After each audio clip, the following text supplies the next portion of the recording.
Today's video is brought to you by Ewin Racing, the best source for gaming chairs and desks for those long gaming sessions. We have a playlist for our Ewin chair and desk videos linked in the video description.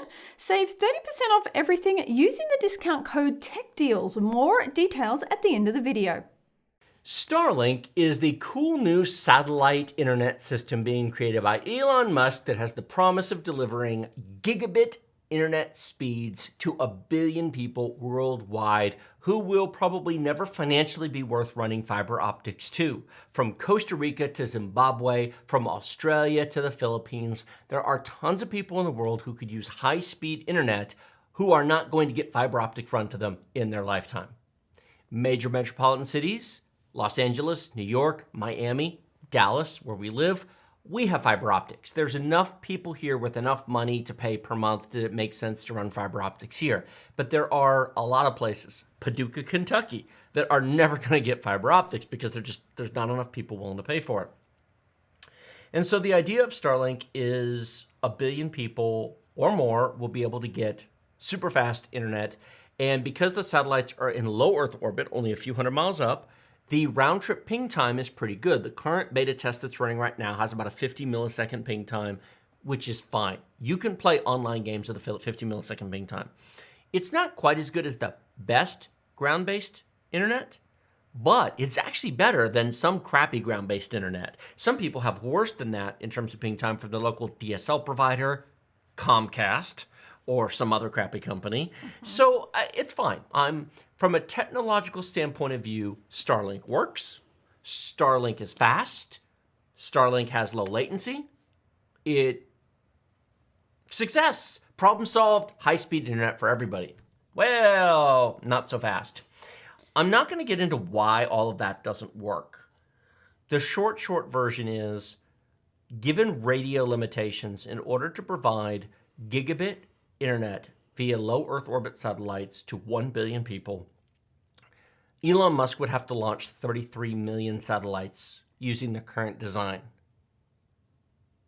That is several orders of magnitude larger than he will ever be able to put up there because there's not enough room in the 200 to 250 mile up range. There just isn't. It's too cluttered. There's too many things going on, collisions and everything else. That would be a disaster. Even if he improved the satellites by an order of tenfold, which would be hard. Radio is a physical limitation of the universe. This isn't something you can invent better radio. The radio frequencies exist as part of the fabric of the universe. Even if he improved it by an order of 10, okay, so he has to put up 3 million satellites. He will not be putting up 3 million satellites. That's a lot. That's ridiculous. Besides, he's not the only person in the world who wants to put satellites up, and satellite slots are limited. So, correct. When he started launching Starlink, there were fewer, just as point of reference, than 2,000 working satellites from every country on Earth in orbit. 2,000. There was 1,957 working satellites in orbit. Now, he has now put up about 6,000 satellites. He has quadrupled the number of working satellites in orbit. So much so that astronomers are now complaining about his satellites because they're affecting their astronomy. Yeah, they didn't have a clear sign. There's so many streaks in the sky now. Now, he's made adjustments to darken them and to mask them and to try to make them less reflective so that they bother the astronomers less. But this is with 6,000. And you're going to launch millions? 33 million. Yeah, that's so not going to happen. So that promise is nonsense. It sounds great, but if you believe that, then, well, I've got a bridge in Brooklyn to sell you. That's not going to happen. It's an inherent limitation of the bandwidth of... Now, here's what would make more sense. What would make more sense is a higher power broadband transmitter going from a satellite to, say, some rural town in the Australian outback. Right. And then to have wires run from that receiver to the homes and to share it. Having everybody have their own dish is the problem. You could possibly get there if you could figure out some way, because the problem is, how do you run fiber optics to the middle of nowhere? or to Costa Rica where there's no infrastructure. But if you could put a large receiver in the center of a town that fed to, say, 200 to 500 homes, that's a possibility. That might be interesting. But then you get into local regulations and wiring, and that becomes a headache in of itself. But it would be interesting if new home build construction communities put up one dish and offered it to everybody in the community. So that actually has a chance of happening. That does. But if you have to have the satellite send 500 independent beams in a small area to 500 independent dishes, people don't understand how hard that is. It works in beta test because there's only a few thousand people using it. Correct. Everything works fine in a beta test when there's a few thousand people using it. But they want to do 1 billion people? Yeah, that's not going to happen.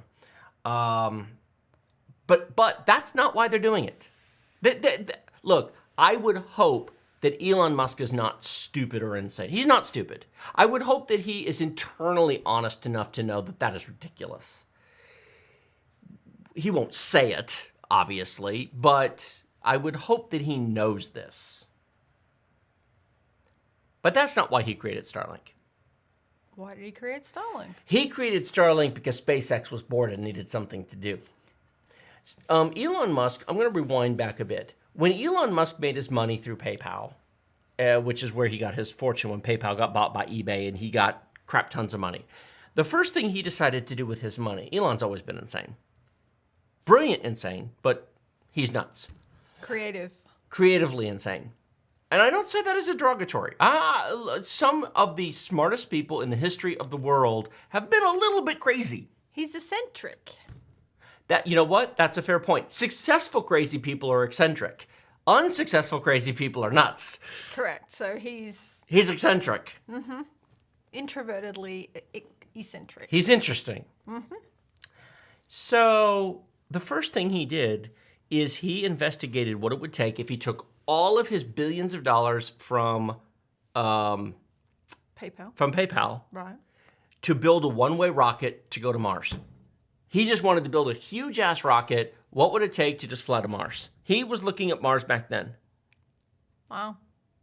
And what he discovered 2 things. The technologies didn't exist, and he can't just buy them. Nope. And the cost to develop and invent them would be way beyond even the money he had. Mm-hmm. And then nobody was going to let him do this because he had no return trip. This is basically a suicide mission. Mm-hmm. And so that very quickly realized that nobody was going to let him do this. Right. He was eventually, if he had tried, he would have ended up finding what the inside of a white padded room looked like. So that idea got kiboshed. And in return, he came up with the idea for SpaceX. But then he realized that he needed a way to make money. And that's where Tesla came from. Fun fact, Elon didn't start Tesla. There are other founders of Tesla. Probably. He got involved at an early stage, and his name and his money and his ability to get in front of cameras fueled it and gave it this aura of amazing. Hashtag Bitcoin. Lots of other car companies have failed because they didn't have an Elon Musk. He's kind of like the Steve Jobs of electric cars. He's a visionary. He's good at getting press. But Tesla was always just about getting funding and getting credibility to get SpaceX built. And SpaceX, his goal, because he looked at the launch industry. In his investigation of going to Mars, he looked at the United Launch Alliance. If any of you want to read about the most ridiculous, corrupt, government-funded, government tax dollar sucking organization, look up the United Launch Alliance. I mean, these are large companies that have basically just gotten fat and rich and not innovated off of our tax dollars. And the reason for that, basically instead of fighting and competing for launches, several companies got together to form the United Launch Alliance so they could launch satellites for the U.S. government and other governments without competing over price with each other.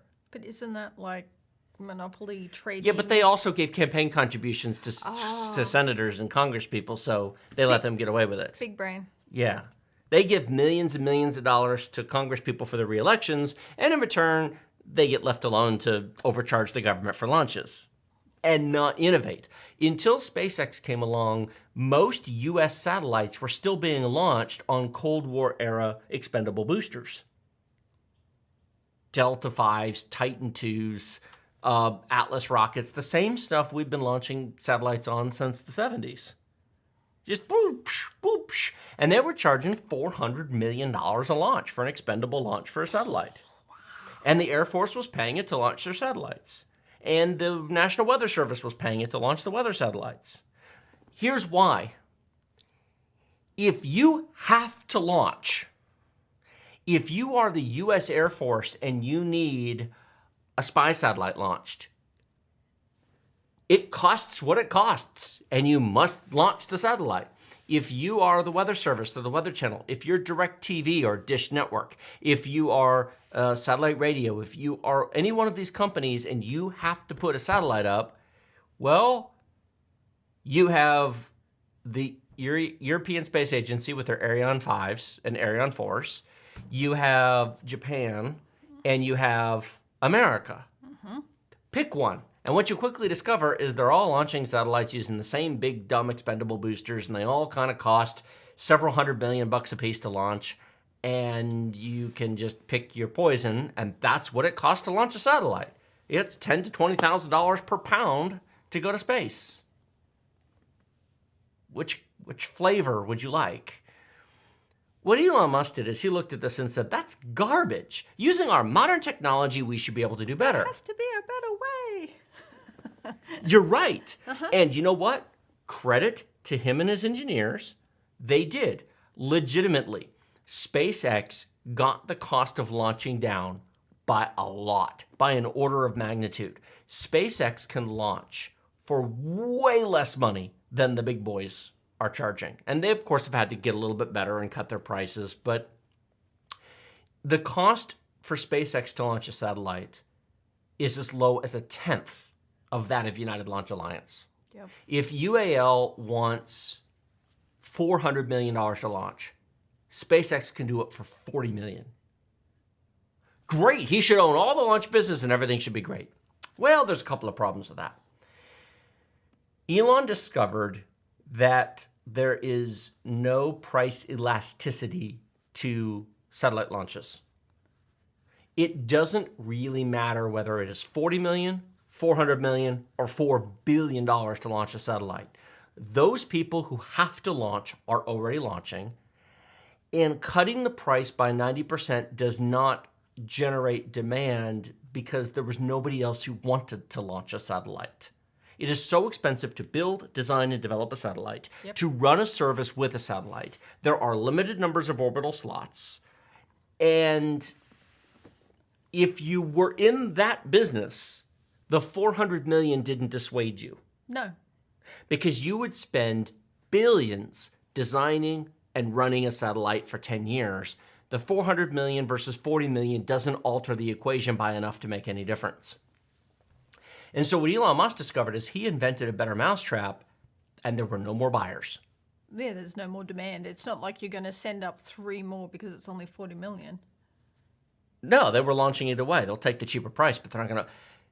DirecTV has more than a dozen satellites up in space. I think last time I looked, they had 17. They might actually have more than that now. DirecTV has a lot of satellites up there. And they actually have specialty satellites because they've launched several satellites because they do the local channels. Correct. And so they have several satellites which have beam-forming radios that just transmit to like Los Angeles, New York, Miami, etc. Exactly. But they also do a lot of foreign language stuff. And they do specialty channels that they charge a lot of money for. But if you want stations from the other side of the world, but you live in America, you can get them because they have specialty transmitters for that. And they've got spare satellites and other things. But they aren't going to launch 100 satellites just because it's cheaper, because they don't need them. Correct. Starlink is Elon Musk's effort to give SpaceX something to do. So, here's how this works. Tesla, all this government money. Tesla, by the way, made over $1 billion in 2020 from carbon credits. Tesla doesn't make money from selling cars. They make money from carbon credits, which are going away, which is why they want a carbon tax, but that's a separate point. Wall Street operates on hype. Anybody who watched the recent GameStop thing knows that. It's all hype.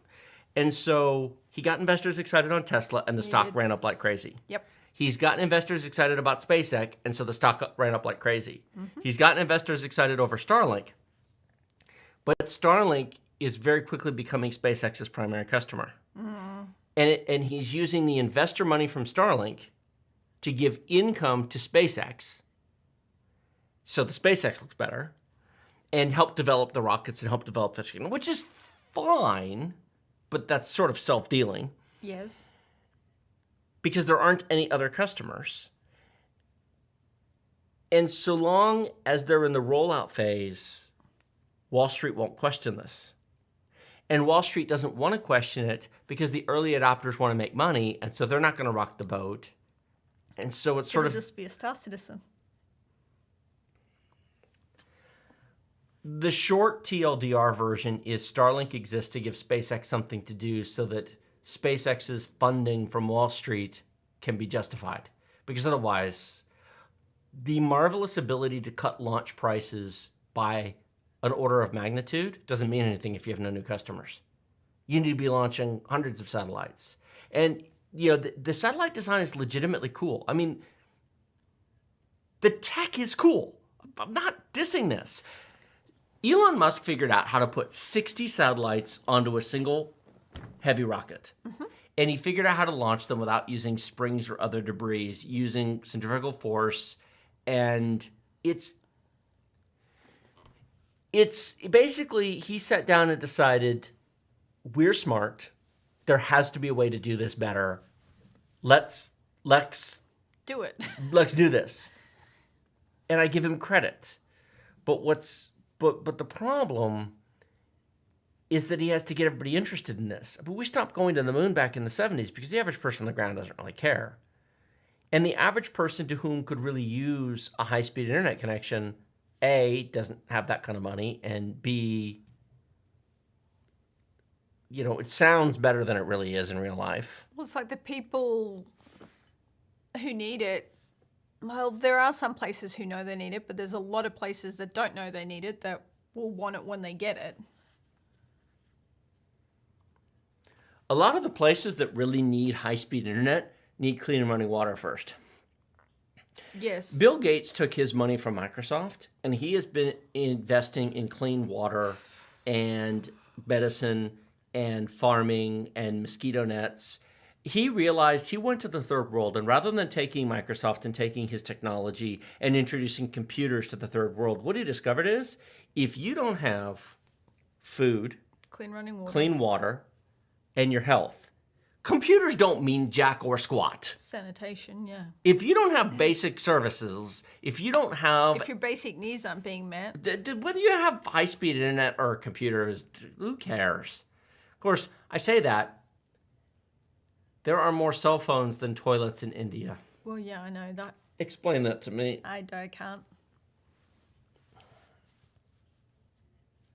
That's messed up. Literally.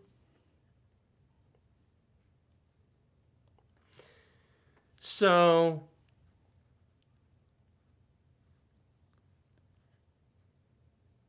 you know, it's kind of like the Tesla technology, the cars. It's very cool, but it's still too expensive.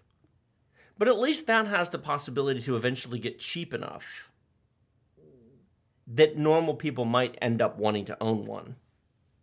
Normal people. Normal people don't buy $60,000 cars. Nope. There's no inexpensive versions of those to buy. And the few that are relatively cheap are extremely low-end and basic. The person who is considering you can buy a Honda Odyssey LX for under $30,000. Right. That carries 7 or 8 people, depending on the trim level and everything else. Right. That hauls all the kids' stuff in the back. What electric vehicle competes with a Honda Odyssey minivan under $30,000? None. That's what's being missed by the extreme fans who think it's the end-all be-all, is they go, well, you know, the Model 3 is $35,000. Well, it really isn't. They almost touch 35, but it's a little bit higher. But the typically equipped Model 3 is about $50,000. The most expensive top trim level Honda Odyssey is $50,000. Correct. But you can get those for a lot cheaper, but it's a much larger, more practical vehicle. Yes. And what's missing from the EV lineups are those. Will they get there? They might. Eventually. And if they do, then I think their adoption will pick up a bit. That's fine. Mm-hmm. But it's kind of like, it's interesting for a small number of people. SpaceX is interesting. Starlink is interesting. Would I want to give Starlink a try? Sure. I don't need it because I have fiber optic here, but I think the way that they got the antenna to work, from a geek and a nerd point of view, I look at the antenna, I look at the tracking system, I look at the satellites, and I go, this is all very cool. Well, when I take you to Ayers Rock, we'll try it out. And that's awesome. But not for 1 billion people, and certainly not at gigabit speeds for 1 billion people. Yeah, but what if, take Alice Springs out in the middle of BFE in Northern Territory. I mean, you got this big rock sitting out there in the middle of nowhere. What if the 1 billion people, though, are spread over the planet? Then it could work. The raw bandwidth per satellite, ignoring the spacing of the people, using Starlink's own numbers on their website. I posted all this over on Twitter. The problem, though, It's is 33 million satellites. that's the problem. You are not going to park 33 million operational satellites in low Earth orbit. Unless they're going to do the beam and then the... Yeah, but that wouldn't be 33 million satellites. It'd be a different technology. It's possible. But the numbers are so far off of reasonable. There has to be another layer to it. It sounds good to Wall Street investors who don't ask that many questions. Dogecoin? I am glad that he invented it. I am glad it's being developed. I am glad it exists. It produces another thing that advances the overall betterment of humanity. It doesn't have to reach 1 billion people for it to be a good thing for the world. For it to change stuff. I'm not saying I wish it went away. That is not... don't mistake my point that he is not going to provide gigabit speeds to 1 billion people. That's not physically possible. But there will be a certain number that will benefit from it. It just won't be that number. If he gets 10 megabit speeds to 100 million people, that definitely will benefit 100 million people's lives. Which is doable. That might be doable. So, that was a very long, meandering way to say, why does Starlink exist? And the truth of the matter is it exists to give SpaceX something to do, and it allows SpaceX to continue developing his Mars ambitions, which is really all Elon cares about. We'll have to be able to talk to Mars somehow. We are not going to Mars. Elon is not going to Mars. There is so much involved in going to Mars. From a practical perspective, the only way humanity is going to Mars... Well, going there is fine. It's just coming back. Going there and not having it be a suicide mission. Yeah. You have to send so much material and so much of a base and so much resupply. You have to cover the... We live in a world where people have a conniption... Okay. The CDC is now encouraging people to wear 2 masks instead of 1. Mm-hmm. Yeah. On something that has a 99.97% survival rate or whatever the hell it is. Mm-hmm. I'm not trying to get into that issue, but we live in a world where people have a conniption over stubbed toes. We live in a world where we shut down our shuttle program for 2.5 years because 7 professionally paid astronauts died. Twice. When somebody dies on Mars, what do you think the world's going to do? Oh my God. I mean, people are freaking ninnies when it comes to this stuff. We never would have explored America if they had the mentality we do today. I know. The risk adversity has been sucked out. We would need an international effort across multiple nations. We would. With multiple ships and a real effort to send enough people to build a viable base. Mars is very hard to get to, and it's not quick to get back from because of the orbital differences. Correct. And so you're looking at, I mean, even using large rockets and a lot of money, a 1.5 year round trip. Going to the moon for a week is very different than going to Mars for a 1.5 years. Makes you wonder what else he's got up his sleeve, Elon, with Starlink. I don't think he's telling us the whole story. It's to communicate with aliens. I'm not saying it's aliens, but it's probably aliens. He's just... Maybe he is an alien. Gotcha. That's all I have to say.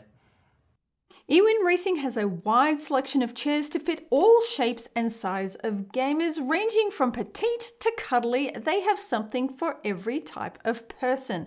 Not just sizes, but colors and material options as well, including red, blue, purple, pink, orange, and more, plus cloth and leather choices as well. We have over half a dozen chair and desk videos in a playlist in the video description, so be sure to check those out. We also have a special offer just for Tech Deals viewers. Save 30% off everything using discount code TECHDEALS using our link in the video description. We have used Ewin gaming chairs for 3 years in our office, sitting on them for up to 8 hours during our marathon live streams. They are very comfortable, and we are happy to work with Ewin to bring you this special discount and recommend Ewin for all your gaming chair and desk needs.